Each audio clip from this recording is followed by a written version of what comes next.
400 বছরের পুরনো বাবরি মসজিদ শহীদ করে দিয়ে রাম মন্দির বানিয়েছে। তার শাসনামলে ভারতে মুসলমানদের কি অবস্থা! প্রকাশ্য খোলা জায়গায় মুসলমান নামাজ আদায় করতে পারে না, মসজিদে মাইকে আজান দিতে পারে না।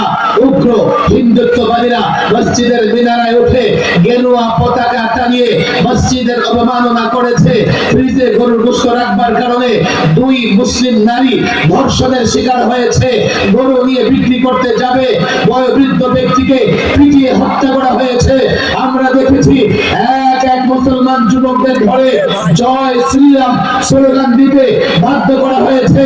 এমন একটা উগ্র সন্ত্রাসী সাম্প্রদায়িক ফ্যাসিবাদী শক্তির দোসর মোদী যখন বাংলাদেশে আসতে চেয়েছে, দেশপ্রেমিক জনতা, তাওহীদি জনতা, ঈমানি জনতা এটা মেনে নেয়নি। মোদীর মতো একজন সন্ত্রাসী বাংলাদেশে আসুক। এগুলোই ছিল আমাদের অপরাধ, যার জন্য 2600 আলেম ওলামা টুপি দাড়িওয়ালাকে গ্রেফতার করে 2 থেকে 3 বছর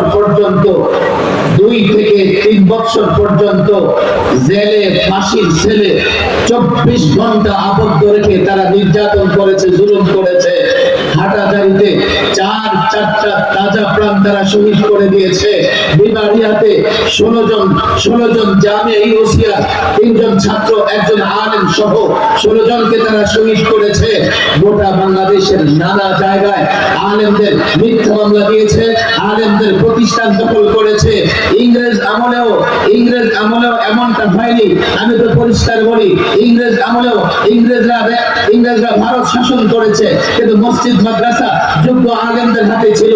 এই ফ্যাসিবাদী হাসিনা সরকার মসজিদ দখল করেছে, তাবেদার ইমাম দিয়ে মাদ্রাসা দখল করেছে, তাবেদার মুহতামিম দিয়ে এই যে একটা রাজত্ব সে কায়েম করেছে, জুলুমের রাজত্ব কায়েম করেছে। এই জুলুমের রাজত্বের বিরুদ্ধে ছাত্র জনতা ঐক্য হয়ে লড়াই করেছে, সংগ্রাম করেছে।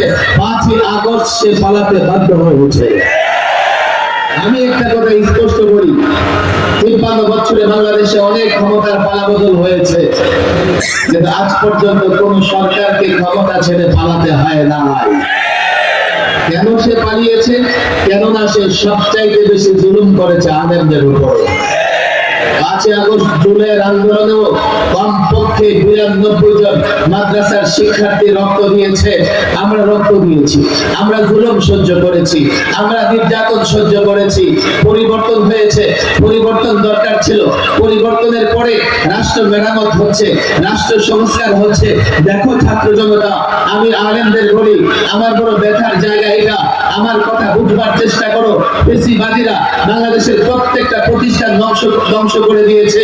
নির্বাচন থেকে হাইকোর্ট পর্যন্ত, সংবিধান থেকে শুরু করে প্রত্যেকটা জায়গায় তারা ফ্যাসিবাদ কায়েম করেছে।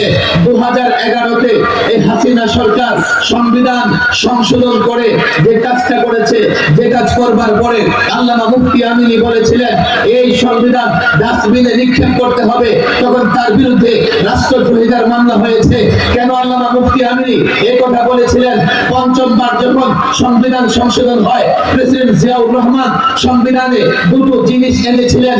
এক, বিসমিল্লাহির রহমানির রহিম, আরেকটা আল্লাহর উপর পূর্ণ আস্থা বিশ্বাস। এই 2টা জিনিস সংবিধানে জায়গা করে দিয়েছিলেন। কেউ বলবে এটা উনি ইচ্ছামতো করেছেন? No, never. উনি বাংলাদেশের মানুষের পালস বুঝতে চেষ্টা করেছেন। উনি দেখেছেন আর যাই হোক এদেশের মুসলমান বিসমিল্লাহ বলে ঘর থেকে বের হলে, বিসমিল্লাহ বলে দোকানে ঢুকলে, বিসমিল্লাহ বলে ঘর থেকে বের হলে, বিসমিল্লাহ ঢুকলে বিসমিল্লাহ, মসজিদে ঢুকলে বিসমিল্লাহ, ঘুমোতে গেলে বিসমিল্লাহ, খাবারের আগে বিসমিল্লাহ। এই 90% জনতা যারা বিসমিল্লাহ বলে এটাকে সংবিধানে নিয়ে আসতে হবে। তিনি দেখেছেন এদেশের প্রত্যেকটা মুসলমান আল্লাহর উপর আস্থা বিশ্বাস রাখে, এজন্য সংবিধানে তিনি আল্লাহর উপর আস্থা বিশ্বাস নিয়ে এসেছেন। দেখো ছাত্র জনতা, 32 বছর বাংলাদেশের সংবিধানে এটা ছিল, কেউ হাত দেবার সাহস পায় নাই। ফ্যাসিবাদী সরকার, এই পলাতক সরকার 11-তে একজন হিন্দু মালউনকে নিয়ে সংবিধান সংশোধন করিয়েছে। আদালতের কাঁধে বন্দুক রেখে সংবিধান সংশোধন করে সেই সংবিধান থেকে বিসমিল্লাহ এবং আল্লাহর উপর আস্থা বিশ্বাস বাদ দিয়েছে।